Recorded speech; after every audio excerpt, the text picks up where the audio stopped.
मेरे प्रिय बच्चे, आज तुम्हारे नेत्रों के समक्ष उपस्थित हुआ यह संदेश अपने भीतर दिव्यता को समाहित किए हुए है।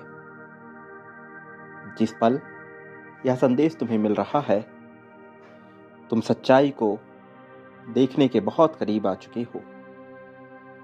इस कारण से तुम्हारा हर हाल में इस संदेश को पूरा अंत तक सुनना अत्यंत आवश्यक है। चाहे परिस्थितियां कैसी भी नजर आ रही हों, इसे बीच में छोड़कर जाने की भूल नहीं करनी है। प्रिय बच्चे, जीवन एक ऐसा पहलू है जो स्वतः ही नियमों के तहत चलता रहता है। इसे चलाने वाला कोई ऐसा मौजूद नहीं जिससे तुम भिन्न हो। तुमने अपने मन में बहुत सी भावनाएं विकसित की, बहुत सी कहानियां गढ़ी, बहुत से ऐसे तंत्र और साधनों को सीखने का प्रयास किया जिससे इसके पहलुओं को समझ सको। लेकिन वास्तविकता में जब तुम समग्रता में चीजों को सत्य के साथ देखना सीख जाओगे, तुम्हें जीवन पर पकड़ मजबूत होती हुई दिखेगी। मनुष्य सदैव दुखी रहता है, बेचैन रहता है, क्योंकि वह सभी बातों को मैं की भावना से देखने का प्रयास करता है। अपने आप को केंद्रीकृत करके जीवन को समझने का प्रयास करता है, और यही उसके दुख का कारण बनती है। मेरे प्रिय, जीवन में दुख एक सत्य के रूप में विद्यमान है, किंतु यह संपूर्ण सत्य नहीं है। यह सत्य है प्रत्येक मनुष्य का अपना अपना।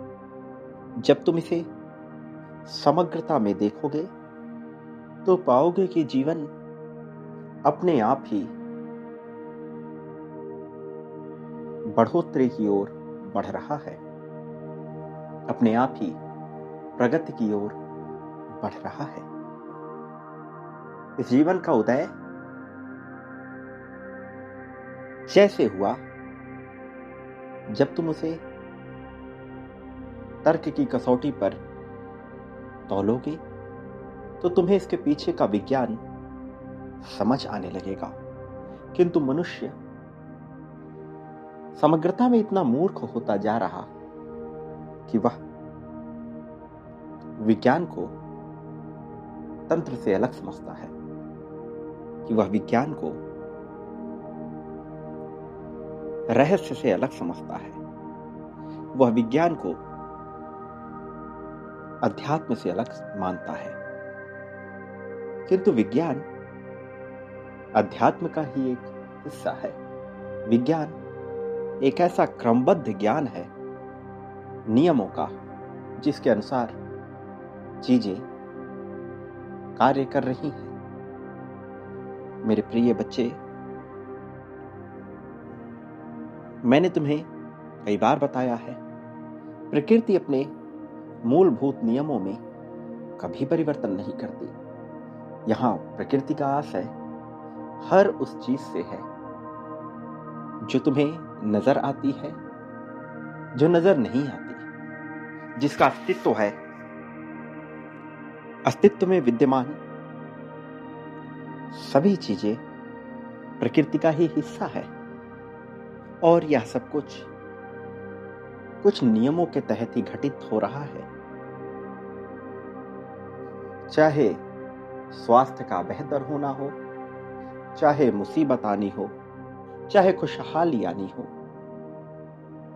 चाहे आपदा आनी हो, चाहे विपत्ति आनी हो, या धन के भंडार खुलने हो, यह सब नियमों के तहत ही घटित होते हैं। और जब तुम इन नियमों को जान जाते हो तो वास्तविकता को अपने नजरिए से देखकर तुम महसूस करते हो उस सत्य को। तब नजर आता है दुख का कारण, तब नजर आता है खुशहाली का कारण, तब नजर आता है जीवन में घटित होने वाले प्रत्येक घटनाओं का कारण। तुम्हें वास्तविकता में सत्य को सत्य के रूप में देखना है। एक मनुष्य जो किसी दूसरे विपरीत लिंगी मनुष्य के लिए परेशान है,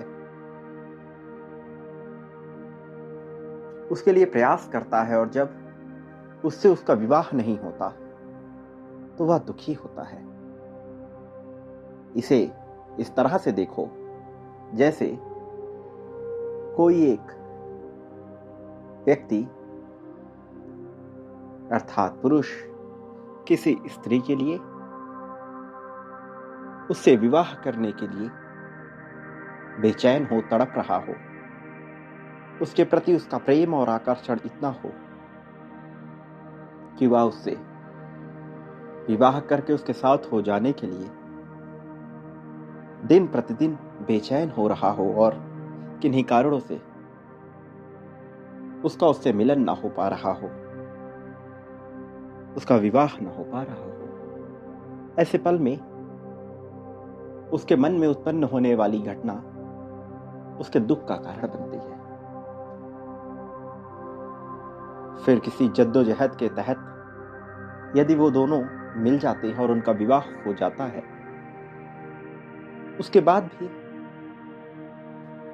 समस्या नजर आती है। वो नहीं तो कोई और समस्या। अर्थात पहले उसे सिर्फ एक समस्या दिख रही थी, अब विभिन्न रूपों में अलग अलग समस्याएं दिख रही हैं। उन दोनों के बीच लड़ाइयां होती हैं, झगड़े होते हैं, वाद विवाद होते हैं, मनमुटाव होते हैं। फिर कुछ समय बाद जब वह दोनों अलग हो जाते हैं तो कुछ पल की उन दोनों को खुशी महसूस होती है, लेकिन फिर दिक्कतें पुनः शुरू होती हैं। उस व्यक्ति को लगता है कि दूसरा व्यक्ति उसके दुख का कारण है। उस व्यक्ति को पहले जिसमें सुख दिख रहा था, अब उसमें दुख दिखता है, और उससे अलग हो जाने पर पुनः सुख दिखता है। किंतु वास्तविकता में ऐसा है क्या? यह केवल उसका अपना सत्य है। सत्यता तो यह है कि वह एक पुरुष है और दूसरा एक स्त्री। किंतु मनुष्य अपने आप को विभिन्न सत्यों में देखता है, कभी पति के रूप में, कभी पत्नी के रूप में, विभिन्न रिश्तों के रूप में। मेरे प्रिय, इस प्रकार से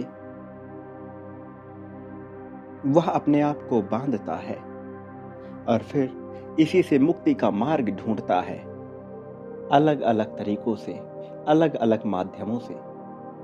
मेरे प्रिय बच्चे, जीवन में प्रगतिशील होना सबसे आवश्यक है, क्योंकि जीवन का यही स्वभाव है। जीवन अपने आप में ही प्रगतिशील है।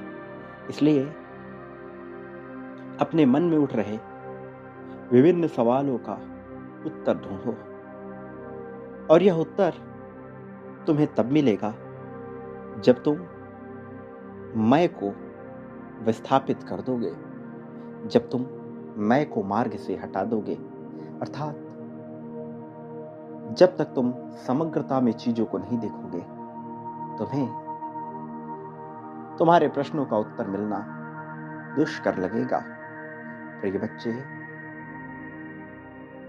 मैं तुम्हें सत्य से परिचित कराना चाहता हूं। मैं चाहता हूं कि तुम सत्य को सत्य से रूप में देखो, पूर्ण सत्य, न कि प्रत्येक व्यक्ति का अपना अपना सत्य।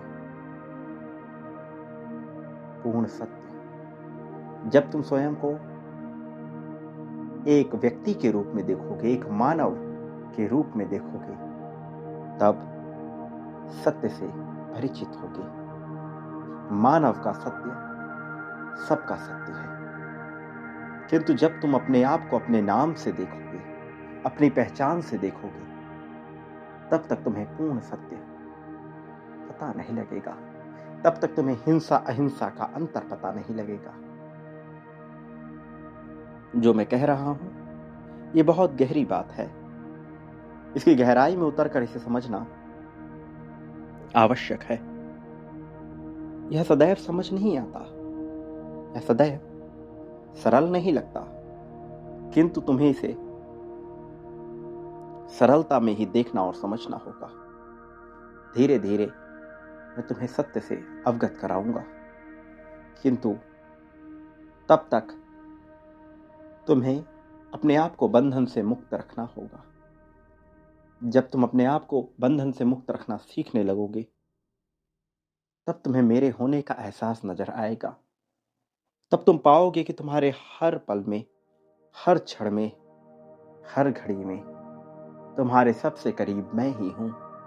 तब तुम पाओगे कि मैं और तुम अलग नहीं हैं। तब तुम पाओगे कि जीवन में वास्तविक दुख कुछ भी नहीं है। तब तुम पाओगे कि जीवन में वास्तविक सुख भी कुछ नहीं है। तब तुम पाओगे कि जीवन अपने आप में ही कुछ भी नहीं है, जीवन शून्यता है। तब तुम पाओगे कि जीवन ही अनंत है। तब तुम पाओगे कि जीवन कैसे जीना है। तब तुम पाओगे कि यहां कुछ भी गलत और सही नहीं है। बंधन से मुक्ति के रूप में तुम्हारा यह नजरिया तुम्हें विकसित करेगा। बंधन से मुक्ति के रूप में तुम्हारा यह नजरिया तुमसे अंधविश्वास को दूर करेगा और तुम्हारे मन में भरेगा एक अटूट विश्वास तुम्हारे प्रति, जीवन के प्रति, मेरे प्रति, सत्यता के प्रति। यह अटूट विश्वास तुम्हारी प्रगति का कारण बनेगा। यह अटूट विश्वास तुम्हारे विश्वास, आत्मविश्वास का कारण बनेगा। यही अटूट विश्वास तुम्हारे भीतर निडरता भरेगा। निडरता हर उस चीज से जिसने तुम्हें बांधे रखा है। निडरता हर उस चीज से जो तुम्हें पल पल मार रही है। निडरता हर उस चीज से जिसकी वजह से तुम अपने आप को छोटा महसूस करते हो। तुमने प्रेम बांटा, अथाह बांटा, पर बदले में जो पाने की तुम्हारी चाह है, वह मनसा बर्बाद कर रही है तुम्हारे कर्मों को। कर्म जो हो रहे, कर्म जो नहीं हो रहे, यहां सब कुछ तुम्हें नजर आने लगेगा। याद रखो,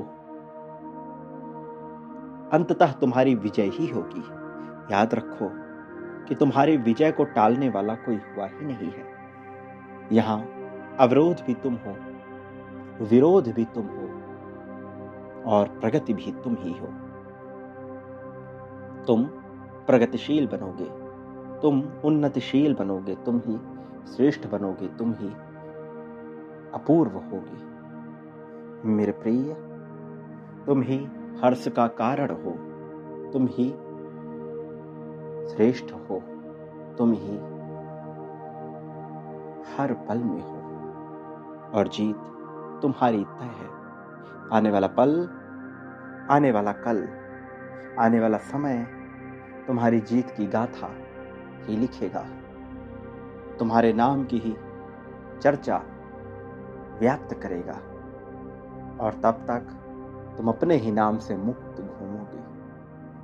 सब कुछ पाते हुए, सब कुछ जोड़ते हुए, सब कुछ अपने अधीन करते हुए तुम हर चीज से ऊपर उठ चलोगे। मेरे प्रिय, ये कहानी तुम्हारी है। इस कहानी के योद्धा भी तुम हो और इस कहानी के सृजनकर्ता भी तुम हो। संघर्षों से ऊपर उठकर लिखी गई ये कहानी अब सबके लिए प्रेरणा का स्रोत बनेगी। तुम्हें इस विजय को स्वीकार करना है। तुम्हें इस विजय के साथ चलना है। याद रखो, तुम्हारा जीतना तय है, लेकिन तुम्हें बांटना होगा। इस संसार में पाने के लिए बांटने का नियम मूलभूत नियम है। जो बांटोगे वह लौट कर आएगा कई गुना बड़ी मात्रा में। प्रेम, धन, संपत्ति, समृद्धि, खुशहाली, सुख, दुख, शोक, दोष, ईर्ष्या, द्वेष, जलन, नफरत, सब कुछ यहाँ लौट कर आएगा और बहुत बड़ी मात्रा और संख्या में लौट कर आएगा। चयन का विकल्प तुम्हारे लिए सदैव खुला रहता है। तुम्हें चयन करना है, क्या बांटना चाहते हो। अभी इस पल में, इस क्षण में बांटना प्रारंभ करो। मेरे प्रिय, बांटो। मैं हूं तुम्हारे लिए, तुम्हारे पास। अपनी जीत की पुष्टि करो, अपने होने की पुष्टि करो। संख्या 1111 लिखकर अपनी जीत को दर्शाओ। संख्या 51,000 लिखकर समग्रता में जीत को पुष्ट करो और संख्या 5,555 लिखकर अथाह प्रेम को पाने की मांग जाहिर कर दो। मेरे प्रिय, बलिदान खाली नहीं जाता। जो तुमने बांटा है वह खाली नहीं जाएगा, वह लौट कर आएगा कई गुना बड़ी मात्रा में।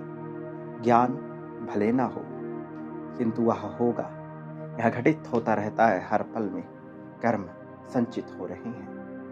प्रिय बच्चे, मेरे आने वाले संदेशों की प्रतीक्षा करना, क्योंकि मैं आऊंगा, अवश्य आऊंगा। संकेतों के रूप में, संदेशों के रूप में, विभिन्न रूपों में तुम्हारा मार्गदर्शन करने, जीत की राह में तुम्हें आगे ले जाने के लिए, प्रगतिशील बनाने के लिए, सुखी बनाने के लिए। प्रिय, सदा सुखी रहो, खुशी का कारण बनो। समग्रता में सत्य को देखने का प्रयत्न जारी रखो। प्रगति को स्वीकार करो, उत्थान की तरफ बढ़ो, तुम्हारा कल्याण होगा।